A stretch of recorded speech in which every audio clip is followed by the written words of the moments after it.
সালামু আলাইকুম। ১০ টা দিক থাকলে আপনি বুঝতে পারবেন আল্লাহ তাআলা আপনার উপরে রেগে আছেন। তিনি আপনাকে ছালাত থেকে দূরে রাখবেন। তিনি আপনাকে কুরআন থেকে দূরে রাখবেন। আপনি হারাম রিলেশনশিপে থাকবেন এবং আপনি পিতামাতার অবাধ্যতা করবেন।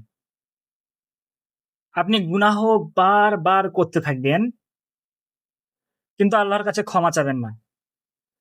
এই গুনাহ আপনি বার বারবার তো করবেন। এই গুনাহের জন্য আপনার খারাপ আপনি মানুষের সাথে খারাপ ব্যবহার করবেন এবং মানুষ আপনার থেকে দূরে দূরে থাকবে।